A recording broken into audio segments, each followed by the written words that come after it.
Hello everyone, welcome to study with Shri. देखिए, Uttar Pradesh PCS और RO की प्रीलिम टेस्ट सीरीज चलाई जा रही है 2023 की। यह टेस्ट नंबर आपका 86 है। 85 टेस्ट ऑलरेडी कंप्लीट हो चुका है। प्ले लिस्ट बना रखी है, आप लोग जाकर के देख सकते हैं। देखिए, अगर आप किसी भी स्टेट पीसीएस की प्रिपरेशन कर रहे हैं, जैसे कि BPSC, MPPSC, Jharkhand PCS, Chhattisgarh PCS, Uttarakhand PCS, Himachal Pradesh PCS या फिर आरएस, तो आप मेरे टेस्ट सीरीज को देखिए, आपको काफ़ी फ़ायदा होगा। या फिर किसी वनडे एग्जाम की प्रिपरेशन कर रहे हैं तो भी आप मेरे टेस्ट सीरीज को देखिए, क्योंकि जो भी क्वेश्चंस हैं वो सभी प्रतियोगिता परीक्षाओं के लिए काफ़ी इंपॉर्टेंट हैं। देखिए, जो लोग फर्स्ट टाइम विजिट कर रहे हैं हमारे चैनल पे, चैनल को सब्सक्राइब कर लें। सब्सक्राइब करने के बाद से बेल आइकन को प्रेस कर लें कि मेरी जब भी वीडियो आए तो उनको नोटिफिकेशन मिल जाए। तो स्टार्ट करते हैं। फर्स्ट क्वेश्चन है, विस्तृत अनाज कृषि के संदर्भ में निम्न कथनों पर विचार कीजिए। यह कृषि मध्य अक्षांशों के अतिरिक्त अर्ध शुष्क प्रदेशों में की जाती है। दूसरा है कि इसकी मुख्य फसल चावल है। बात की जा रही है विस्तृत अनाज कृषि के संदर्भ में। यह कृषि मध्य अक्षांशों के आंतरिक अर्ध शुष्क प्रदेशों में की जाती है। ठीक है, बिल्कुल सही है। और इसकी मुख्य फसल जो है वो क्या है, तो वो चावल नहीं है, वो क्या है, तो वो जो है कि गेहूँ है। ठीक है, देखिए, इसके अलावा यहाँ पे मक्का, जौ, राई और जई भी बोई जाती है। देखिए, इसमें जो है कि श्रमिकों का उपयोग कम होता है, किंतु प्रति व्यक्ति उत्पादन की मात्रा क्या होती है, अधिक होती है। देखिए, इसमें क्या होता है कि जो प्रति हेक्टेयर उत्पाद है ना वो कम होता है, लेकिन अगर ओवरऑल देखा जाए, मतलब कुल उत्पाद जो है देखा जाए तो काफ़ी जो है कि अधिक होता है विस्तृत अनाज कृषि में। तो पहला आपका सही है और दूसरा क्या है, गलत है। तो इसमें हो जाएगा आपका ए ऑप्शन। संविधान सभा की प्रमुख समितियां एवं उनके अध्यक्ष से संबंधित गलत युग्म बताइए। राष्ट्रीय ध्वज संबंधी तदर्थ समिति डॉक्टर राजेंद्र प्रसाद, संघीय संविधान संबंधी समिति पंडित जवाहरलाल नेहरू, प्रांतीय संविधान समिति जेबी कृपलानी, संघ शक्ति समिति पंडित जवाहरलाल नेहरू। देखिए, संविधान सभा की जो प्रमुख समितियां हैं उनके अध्यक्ष के बारे में बात की जा रही है कि राष्ट्रीय ध्वज संबंधी तदर्थ समिति थी, इसके अध्यक्ष कौन थे, तो इसके अध्यक्ष जो कि डॉक्टर राजेंद्र प्रसाद थे। संघीय संविधान संबंधी संविधान समिति के अध्यक्ष कौन थे, तो इसके थे पंडित जवाहरलाल नेहरू। और प्रांतीय संविधान समिति है, इसके जो है कि अध्यक्ष जेबी कृपलानी नहीं थे, इसके अध्यक्ष जो कि सरदार वल्लभ भाई पटेल थे। संघ शक्ति समिति के अध्यक्ष जो है कि पंडित जवाहरलाल नेहरू थे। तो इसमें जो है कि गलत युग्म कौन सा है, तो गलत युग्म है आपका ये सी ऑप्शन। निम्न में से किस एक प्रलेख द्वारा किसी व्यक्ति की स्वतंत्रता का महानतम रक्षक माना जाता है। परमादेश, बंदी प्रत्यक्षीकरण, उत्प्रेषण, प्रतिषेध। पूछा जा रहा है कि किस प्रलेख द्वारा जो है कि किसी व्यक्ति की स्वतंत्रता का महानतम रक्षक माना जाता है। देखिए, अगर हम बात करें भारतीय संविधान के अनुच्छेद 32 की, ठीक है, भारतीय संविधान का जो अनुच्छेद 32 है उसके तहत जो है कि उच्चतम न्यायालय को मौलिक अधिकारों को परिवर्तित करने के लिए 5 प्रकार की रीट जारी करने की शक्ति प्राप्त है। कौन कौन 5 प्रकार की रीट है? बंदी प्रत्यक्षीकरण, परमादेश, प्रतिषेध, उत्प्रेषण, अधिकार पृष्ठा। ये 5 प्रकार का रीट जो है कि अगर आपके फंडामेंटल राइट्स का हनन होता है तो उच्चतम न्यायालय के पास ये पावर दिया गया है कि ये जो है कि रीट जारी कर सकता है। ठीक है, जिसमें ये पूछा जा रहा है कि एक प्रलेख द्वारा किसी व्यक्ति की स्वतंत्रता का महानतम रक्षक माना जाता है, तो वो माना जाता है आपका बंदी प्रत्यक्षीकरण को। देखिए, अगर हम बात करें कि बंदी प्रत्यक्षीकरण की, तो इसका अर्थ ही होता है कि व्यक्ति को प्रस्तुत किया जाए। ठीक है, देखिए, ये रीट जो है ना कि ऐसे व्यक्ति या प्राधिकारी के विरुद्ध जारी की जाती है जिसने किसी व्यक्ति को अवैध रूप से निरुद्ध किया हो। ठीक है, तो ये हो जाएगा आपका बी ऑप्शन। भारत के संविधान के अंतर्गत ग्राम पंचायतों का गठन किया गया है। एक मूलभूत अधिकार है, एक मूल कर्तव्य है, निर्देशक सिद्धांत हैं, उपयुक्त में से कोई नहीं। देखिए, बात की जा रही है भारत के जो संविधान है उसके अंतर्गत जो ग्राम पंचायतें हैं उसका गठन किया गया है। किसके अंतर्गत किया गया है, तो जो राज्य का नीति निर्देशक तत्व है उसके तहत जो है कि इसका किया गया है।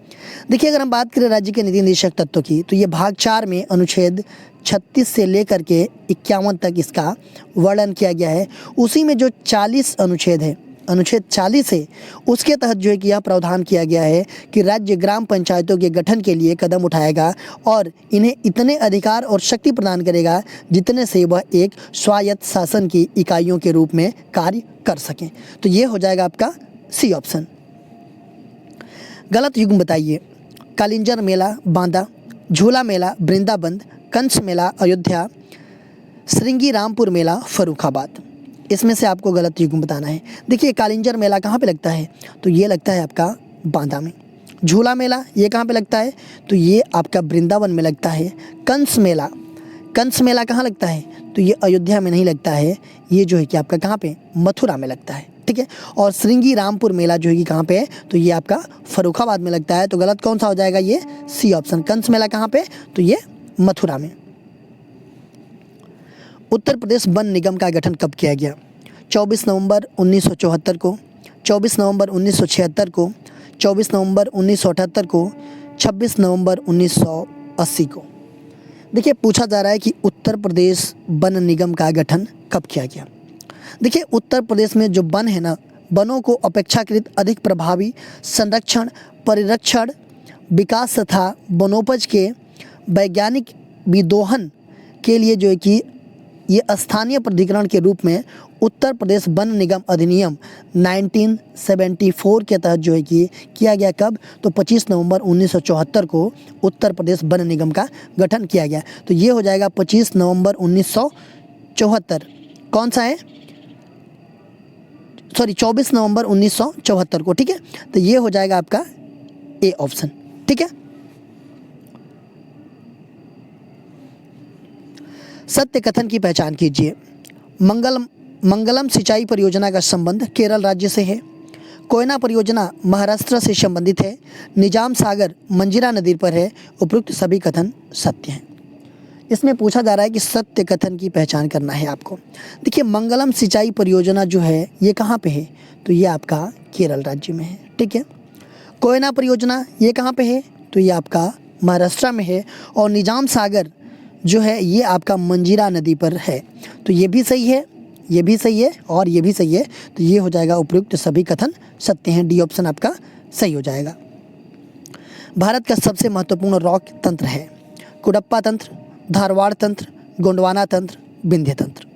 पूछा जा रहा है कि भारत का सबसे महत्वपूर्ण जो रॉक तंत्र है वो कौन सा है, तो ये है आपका धारवाड़ तंत्र। बी ऑप्शन आपका सही है।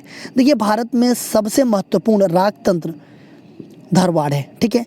इससे जो है कि धात्विक खनिज प्राप्त किए जाते हैं, जैसे कि लोहा, मैग्नीज, तांबा, जस्ता, बॉक्साइट, सोना, चांदी, ये सब सारे। इसलिए जो है कि ये तंत्र जो है कि कहा जाता है कि आर्थिक दृष्टि से सबसे महत्वपूर्ण है। क्वेश्चन आता भी है कि आर्थिक दृष्टि से सबसे महत्वपूर्ण तंत्र कौन सा है, तो वो है धारवाड़ तंत्र, ठीक है। तो ये हो जाएगा आपका बी ऑप्शन।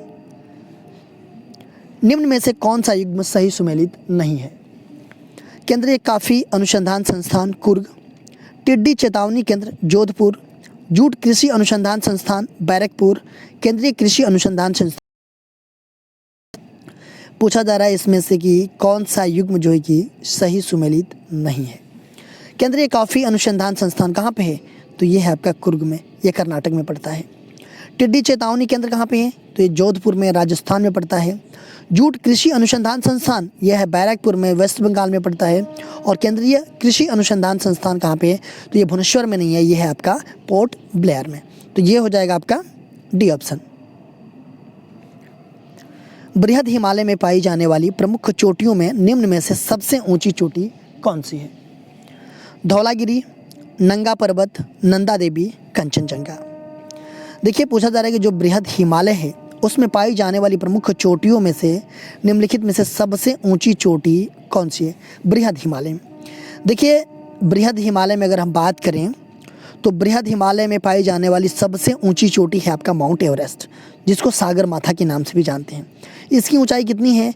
8,848.86, ठीक है। पहले इतनी ऊंचाई थी लेकिन चीन द्वारा भी कुछ टाइम पहले जो है कि नापा गया तो ये 0.86 जो है कि मीटर ये बढ़ गई, तो माउंट एवरेस्ट की ऊंचाई इतनी हो गई। ये है आपका बृहद हिमालय में पाई जाने वाली सबसे ऊंची चोटी। दूसरे नंबर पे आता है आपका कौन सा, तो K2 आता है, गार्डविन अस्टीन, ये 8,611 मीटर इसकी ऊंचाई है। ठीक है। लेकिन यहाँ पे दिया गया है, पूछा जा रहा है कि जो दिया गया है उसमें से बताना है। तो उसमें से हो जाएगा आपका पहला ये कंचनजंगा। इसका जो है कि कितनी ऊंचाई है, तो 8,598 मीटर है। उसके बाद से आता है धौलागिरी की। धौलागिरी की ऊंचाई कितनी है, 8,172 मीटर है। उसके बाद से नंगा पर्वत की अगर हम बात करें 8,124 मीटर है। और नंदा देवी की बात की जाए तो 7,816 मीटर है। ठीक है।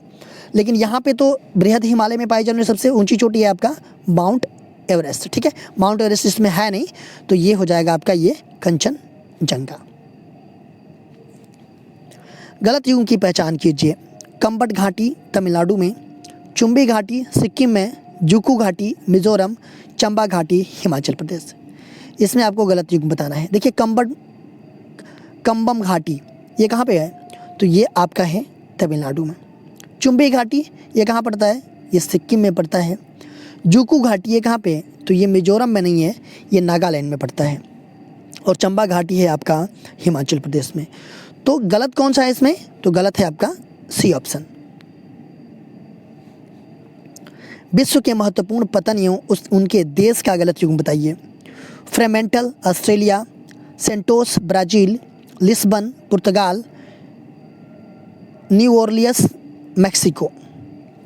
देखिए इसमें कुछ पतन का नाम दिया गया है और उसके देश में आपको गलत युग को बताना है। ठीक है। अगर हम बात करें फ्रेमेंटल पोत, ये कहाँ पे पड़ता है, तो ये पड़ता है आपका ऑस्ट्रेलिया में। सेंटोस पोर्ट की बात करें हम, तो ये पड़ता है आपका ब्राज़ील में। लिस्बन पोर्ट की बात करें तो ये पड़ता है आपका पुर्तगाल में। और न्यू ऑरलियंस पोर्ट की अगर हम बात करते हैं तो मैक्सिको में नहीं पड़ता है, ये आपका USA में पड़ता है। ठीक है, तो ये हो जाएगा आपका डी ऑप्शन। निम्न कथन को पढ़कर कूट के अनुसार सही उत्तर का चयन कीजिए। कार्य मंत्रणा समिति का गठन संसद के दोनों सदनों में किया जाता है। दूसरा है कि लोकसभा की नियम समिति का पदेन अध्यक्ष भारत का प्रधानमंत्री होता है। इसमें आपको सही उत्तर देना है। देखिए कार्य मंत्रणा समिति का गठन संसद के दोनों सदनों में किया जाता है। ठीक है, यह आपका बिल्कुल सही है कि जो कार्य मंत्रणा समिति है इसका दोनों सदनों में किया जाता है इसका गठन, यह आपका पहला सही है। देखिए अगर हम बात करें तो कार्य मंत्रणा समिति लोकसभा की समिति में इसके जो है कि 15 होते हैं सदस्य। कार्य मंत्रणा में लोकसभा में 15 होते हैं और राज्यसभा में कितने होते हैं, इसमें 10 होते हैं। जो कार्य मंत्रणा समिति है ये दोनों में गठन की जाती है। लोकसभा में इसके सदस्य 15 होते हैं, राज्यसभा में 10 होते हैं। देखिए अगर हम बात करें इसके अध्यक्ष और सभापति की, तो जो ये अपने अपने सदन के जो अध्यक्ष होते हैं ना, वही जो है कि कार्य मंत्रणा समिति के पदेन अध्यक्ष होते हैं। अगर लोकसभा का अध्यक्ष है, लोकसभा का स्पीकर है उसका अध्यक्ष, तो लोकसभा का अध्यक्ष होता है। और राज्यसभा का सभापति है तो इसमें भी सभापति होगा। ठीक है, तो ये पहला सही है। दूसरा दिया है कि लोकसभा की नियम समिति का पदेन अध्यक्ष कौन होता है, भारत का प्रधानमंत्री होता है। देखिए जो लोकसभा हो या फिर राज्यसभा हो, नियम समिति का भी गठन जो है कि दोनों सदनों में किया जाता है। अगर लोकसभा में है तो उसमें जो है कि लोकसभा के अध्यक्ष समेत जो है कि 15 होते हैं। ठीक है, और राज्यसभा में है तो सभापति समेत जो है कि उसमें 16 होते हैं। ठीक है, नियम समिति की बात की जा रही है। देखिए इसमें भी यही होता है कि जो लोकसभा के अध्यक्ष हैं वही जो है कि नियम समिति के भी अध्यक्ष होते हैं, और जो राज्यसभा के सभापति हैं वही जो है कि इसमें नियम समिति के जो राज्यसभा में अध्यक्ष होते हैं, मतलब सभापति होते हैं, वही होते हैं। ठीक है, सेम ये भी और ये भी। तो इसमें बताया जा रहा है कि प्रधानमंत्री अध्यक्ष होते हैं, नहीं, प्रधानमंत्री अध्यक्ष नहीं होते हैं। जो लोकसभा के अध्यक्ष होते हैं वो अध्यक्ष होते हैं, तो ये गलत हो जाएगा। ठीक है, तो केवल एक सही है, तो आपका हो जाएगा ये केवल एक सही है। असत्य कथन की पहचान कीजिए। लोक उपक्रम समिति अपनी रिपोर्ट लोकसभा अध्यक्ष को सौंपती है। दूसरा है कि सिक्किम के बारे में विशेष प्रावधान अनुच्छेद 371 चौ के तहत किया गया है। तीसरा है कि राज्यपाल धन विधेयक को पुनर्विचार के लिए वापस नहीं कर सकता है। एंड चौथा है कि अनुच्छेद 160 के तहत राज्यपाल को क्षमादान की शक्ति दी गई है। असत्य कथन की पहचान करना है। देखिए, लोक उपक्रम समिति अपनी रिपोर्ट किसको सौंपती है? लोकसभा अध्यक्ष को सौंपती है। बिल्कुल सही है। सिक्किम के बारे में जो विशेष प्रावधान किया गया है वो अनुच्छेद 371 के 4 के तहत किया गया है। ठीक है। राज्यपाल जो होते हैं वो धन विधेयक को पुनर्विचार के लिए वापस नहीं कर सकते हैं। ठीक है, ऐसा नहीं कि ये वापस कर देंगे राज्यपाल जी धन विधेयक को, ये वापस नहीं कर सकते हैं, ये भी सही है। और अनुच्छेद 160 के तहत जो है कि राज्यपाल को क्षमादान की शक्ति दी गई है। देखिए, अनुच्छेद जो है कि 161 के तहत जो है कि राज्यपाल को क्षमादान की शक्ति दी गई है। और राष्ट्रपति को किस अनुच्छेद के तहत? तो वो जो है कि राष्ट्रपति जी को 72 अनुच्छेद है उसके तहत जो है कि क्षमादान की शक्ति दी गई है। ठीक है, तो ये आपका डी ऑप्शन हो जाएगा क्या? असत्य। निम्न कथनों पर विचार कीजिए।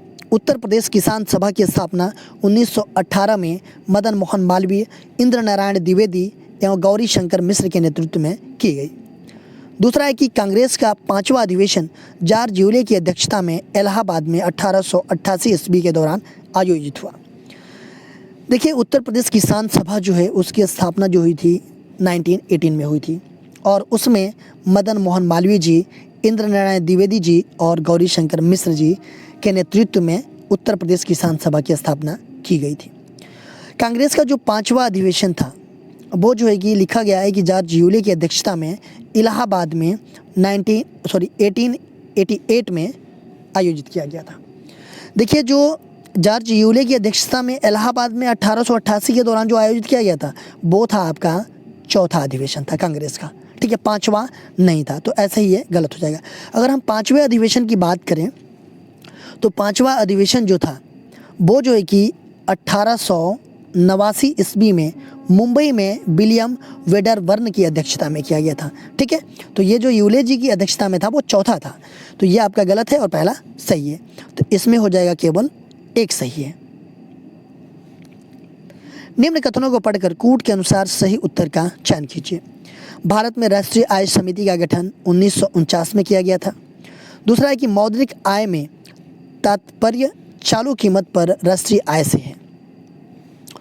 देखिए, इसमें सही उत्तर बताना है आपको। ठीक है, इसमें जो है कि भारत में जो राष्ट्रीय आय समिति का गठन है 1949 में किया गया। ठीक है, सही है आपका। दूसरा है कि मौद्रिक आय से तात्पर्य चालू कीमत पर राष्ट्रीय आय से है, ये भी आपका सही है। तो पहला भी सही है और दूसरा भी सही है, तो ये हो जाएगा आपका सी ऑप्शन। व्यापारिक नाम एवं उनके रासायनिक नाम का गलत युग्म बताइए। Urea, carbamide, chloroform, tri iodomethane, pyrene, carbon tetrachloride, phosgene, carbonic chloride.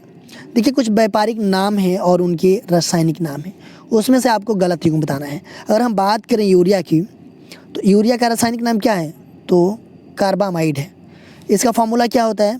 तो इसका फार्मूला जो है कि CH4N2 वो, या फिर बोल सकते हैं NH2 का ट्वाइस और CO। ठीक है, ये है या फिर ये दोनों बोल सकते हैं, बात वही है। ठीक है, CH4 इसमें भी C एक है, हाइड्रोजन 4 है, इसमें भी C एक है, हाइड्रोजन 4 है, ये N2 है और वो एक है, तो दोनों बात बराबर है, तो ये सही है। क्लोरोफार्म का जो है कि रासायनिक नाम होता है वो क्या होता है? तो वो होता है ट्राईक्लोरोमीथेन। इसमें जो है कि लिखा है ट्राई आयोडोमीथेन, नहीं, ट्राईक्लोरोमीथेन होता है। इसका फार्मूला क्या होता है क्लोरोफार्म का? तो CHCl3 होता है, तो ये आपका गलत है। और पायरीन का जो रासायनिक नाम होता है कार्बन टेट्राक्लोराइड होता है और फस्जीन का रासायनिक नाम होता है कार्बोनिक क्लोराइड। तो गलत कौन सा है इसमें? तो ये क्लोरोफार्म वाला गलत है, बी ऑप्शन गलत है। मुगल काल के सराय भवनों का उपयोग होता था अमीर वर्ग के निवास के लिए, बारूद संग्रह करने के लिए, यात्रियों को ठहरने का स्थान प्रदान करने के लिए, राजसी यात्रा का साजो सामान रखने के लिए। देखिए, मुगल काल में सराय भवन की बात की जा रही है कि उपयोग होता था।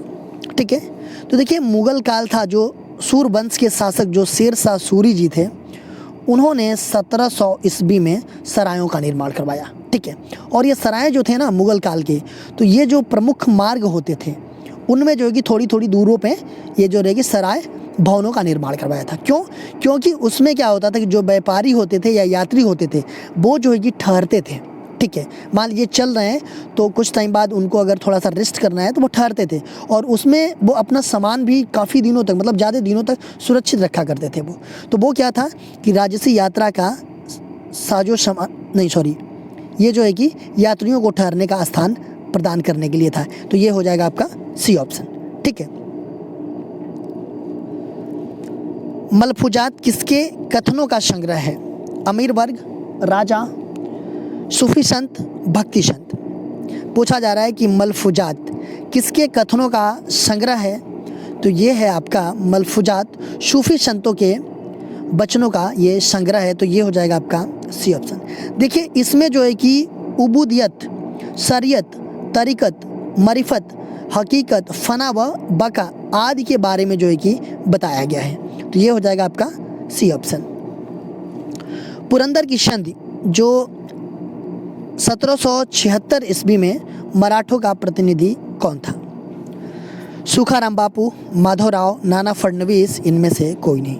देखिए जो पुरंदर की संधि हुआ था 1776 ईस्वी में, उसमें मराठों का प्रतिनिधि कौन था? देखिए पुरंदर की संधि जो है कि अंग्रेज गवर्नर जनरल वारेन हेस्टिंग्स के समय में अंग्रेजों तथा मराठों के बीच हुआ था। लेकिन यहाँ पूछा जा रहा है कि मराठों का जो प्रतिनिधि कौन था? तो वो था नाना फडणवीस। तो ये हो जाएगा आपका सी ऑप्शन। देखिए क्वेश्चन पूछा गया था आप लोगों से पिछले वीडियो में कि निम्नलिखित किस फसल में नील हरित शैवाल मुख्यतः जैव उर्वरक के रूप में प्रयोग होते हैं? चना, गेहूँ, सरसों, धान। पूछा जा रहा था कि फसल में नील हरित शैवाल मुख्यतः जैव उर्वरक के रूप में प्रयोग होते हैं। तो इसमें होते हैं धान, मतलब धान फसल में नील हरित शैवाल मुख्यतः जैव उर्वरक के रूप में प्रयोग होते हैं। आज का क्वेश्चन देख लेते हैं। आज का क्वेश्चन है माउंट गार्डविन आस्तीन स्थित है? जास्कर श्रेणी में, महान हिमालय में, काराकोरम में, लद्दाख में। माउंट गार्डविन आस्तीन ये स्थित कहाँ पे है? इसकी स्थिति बताना है आपको कमेंट बॉक्स में, और इसका आंसर मैं नेक्स्ट वीडियो में आप लोगों को बताऊंगा। देखिए आप मेरे चैनल को सब्सक्राइब कर लीजिए। सब्सक्राइब करने के बाद से बेल आइकन को प्रेस कर लीजिए कि जब भी मेरी वीडियो आए तो आपको नोटिफिकेशन मिल जाए। मेरा दूसरा चैनल है श्री जीएस पॉइंट, आप इसको भी सब्सक्राइब कर लीजिए। फेसबुक में मेरा पेज है स्टडी श्री के नाम से, और इंस्टाग्राम पे हमारी आईडी है study Shri 25 and Shri GS point, और टेलीग्राम पे हमारा चैनल है श्री स्टडी विद श्री। इन सब सारे का लिंक आपको डिस्क्रिप्शन में मिल जाएगा, वहाँ पे क्लिक करते आप यहाँ पे पहुँच जाएंगे। तो इन सब सारे जगहों से कनेक्ट हो जाइए, क्योंकि इन सब सारे जगहों पे स्टडी से रिलेटेड चीज़ें पोस्ट की जाती है, जिससे आप लोगों को फ़ायदा पहुँच सकता है। दोस्तों वीडियो अच्छी लगती है तो आप लोग लाइक कर दिया कीजिए, एक अच्छा सा कमेंट्स कर दिया कीजिए, अपने दोस्तों में शेयर जरूर किया कीजिए। अगर वीडियो अच्छी नहीं लगती है तो आप लोग डिसलाइक कर दिया कीजिए, और कमेंट बॉक्स में मुझे कमेंट करके बताइए कि डिसलाइक क्यों किया। वीडियो देखने के लिए धन्यवाद।